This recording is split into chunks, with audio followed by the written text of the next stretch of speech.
우리 조사로는 시민들이 조금 뒤에 무장한 걸로 되어 있어요. 발표를 하고 나서 바로 이 광주 시민들이 예비군, 경찰 이런 걸 습격을 해가지고 무기로 무장을 해서 그 다음부터 총격전, 상방 총격전으로 갔습니다.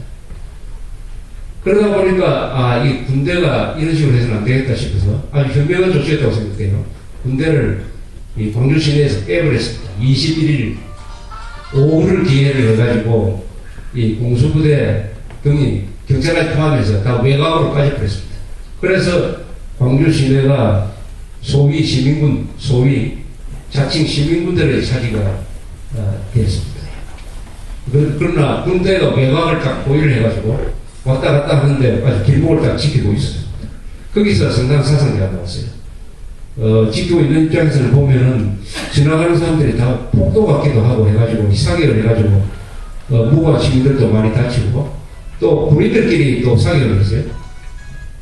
그 11일 여단이 철수를 할 때 이 공수부대가 고생을 해서 그런지 옷도 아주 더럽고 이렇게 추록을 타고 철수를 하는데 그 매복을 하고 있던 부대가 그 교도대라는 부대가 매복을 하고 있는데 가만 보니까 저게 폭도 같았어요. 그래서 집중 사격을 했어요. 무화동 포를 소개됐습니다. 그래서 9명이 죽었습니다. 9명. 공수부대 등 포함해서 군인들이 23명 죽고 4명의 경찰관이 죽었습니다. 27명의 경찰관과 군인이 죽고 시민 쪽에는 그 숫자가 조금 유동적입니다만 한 160명에서 200명 사이 죽었습니다. 그래서 광주 사태라고 하든지 광주 민주화운동, 광주 환경이라고 부르는 것은 자기 마음대로 부르지만 절대로 광주 학살이라고 불러서는 안 돼요. 학살은 없으세요. 학살이라는 것은 뭔지 아시죠? 비무장한 사람을 계획적으로 유태인들을 말살하기 위해서 죽이는 그런 걸 학살이라고 합니다. 광주 학살이라는 말을 쓰는 사람은 아주 나쁜 사람입니다. 그건 써서는 안 됩니다. 이렇게 했어요. 이렇게 돼가지고 한 21일부터 27일 사이에 광주가 시민군 장악으로 있는 상태에서 저는 거기서 취재를 한 적이 있습니다.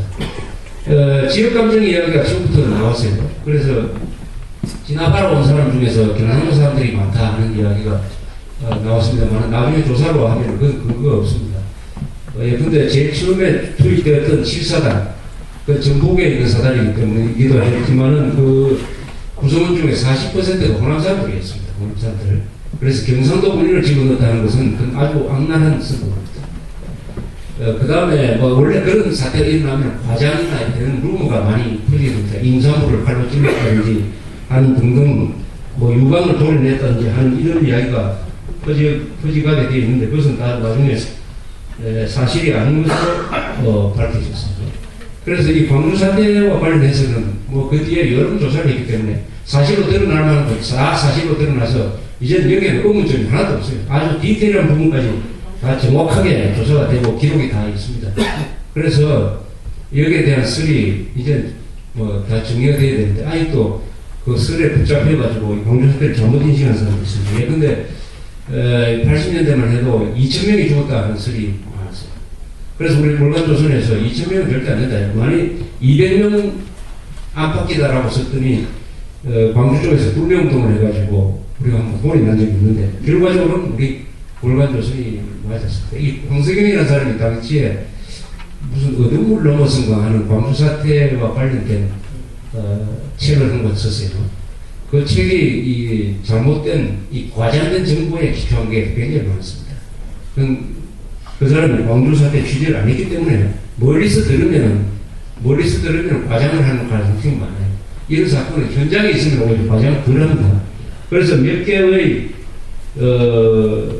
쟁점들이 그 뒤에 수사로서 밝혀졌습니다. 첫째, 친공수 여단의 광주 투입은 특별한 업무가 있어서 한 것이 아니다. 공수부대를 일부러 넣어가지고 이런 걸 촉발시켜가지고 집권하는데 이용해먹기 위해서 했다는 주장이 있는데 그것은 사실이 아니다라는 게 밝혀졌습니다. 동시에 김대중 씨가 광주 시위를 선동을 했다 하는 것도 근거가 없다 하는 것이 밝혀졌습니다. 김대중 씨와 광주 사태는 직접적인 관련이 없습니다.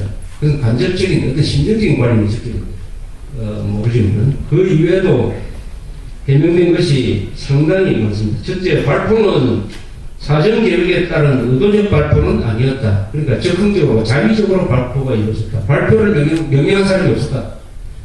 발표 명령자를 찾기 위해서 예전에 노력을 했지만 결국은 없었어요. 다 순간적으로 추락이 들어오니까 발표를 하기 시작했고, 그때부터는 상방이 무장한 이후부터는 일종의 시가전 형태의 발표가 있었다. 이런 겁니다. 그 다음에 뭐 예컨대 기총 소설, 헬기로 기총 소설을 했다 하는 주장이 있었습니다만 그런 사실은 없습니다. 헬기 사격으로 뭐 맞은 사람이 있다든지 하는 그 이상한 사진도 내본 했지만 그것도 나중에 정리를 하고 조사해 보니까 없었어요. 그 다음에는 화염 방사기로 사용했다 이런 주장이 있었는데 그것 사실이 없었습니다. 공소보다 대검을 사용해가지고 살상을 했다 이런 것은 있었어요. 대검을 사용했어요. 그 다음 몽둥이를 사용해가지고 이 머리를 맞아가지고 죽은 사람들도 상당수 있다. 그래서 찔려 죽은 사람, 머리에 뒤통수를 곤봉으로 맞아가지고 죽은 사람들은 상당수가 있다. 이게 광주 사태가 과잉 진압이었다는 이야기를 하는데 자주 인용되는 사실입니다. 동시에 5인 사격으로 많이 죽었다. 5인 사격으로. 군인과 군인끼리의 5인 사격도 있었을 것이고, 시민과 시민 사이에 5인 사격도 있었다. 왜냐하면, 군인들이 그때 F-16을 썼는데, 하빈으로 맞아가 죽은 사람도 많다. 뭐 그런 걸로. 이렇게 딱 정리가 돼서 나왔습니다. 따라서 이 사건을 딱 정리를 하면은, 첫째는 계엄령 하에서, 계엄령이 확대됐음에서도 불구하고 시위를 하는 사람이 있었다. 그 사람들의 시위의 목표는 좌익 정권을 세우자는 것도 아니었습니다. 요사이 이 광주 사태를 좌익들이 마치 개혁혁명 쪽으로 몰고 가려는 또 사람들도 있어요. 그래서 노태우 정부 시절에 출범할 때 광주 사태의 성격을 광주 민주화운동이라고 했습니다. 광주 민주화운동입니다. 저는 뭐 그것은 추궁할 수 있다고 생각합니다. 광주 민주화를 요구한 사람들이었다라고 일단 추궁할 수 있습니다. 그러나 그 시민들이 총을 들었다고 하는 이런 아주 쟁점이 있습니다. 그러나 광주 학살은 아니에요. 광주 민주화운동 또는 광주 사태, 현재 우리 정부의 국가의 공식적인 명칭은 광주 민주화운동입니다. 이것은 노태우 정부 시절에 규정한 것입니다. 그 다음에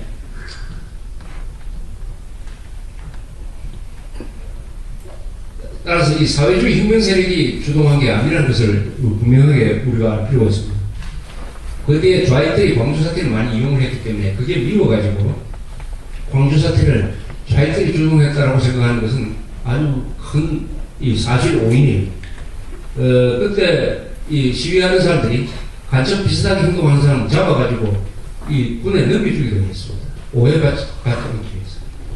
또 김일성은 오픈하지 말라 하는 구호가 자주 나왔어요. 이 사태를 김일성은 오픈하지 말라. 동시에 요새 최근에 일부 탈북자들이 이야기하는 북한군이 개입을 했다 하는 것은 근거가 없습니다. 증거도 없고 상황적으로 불가능합니다.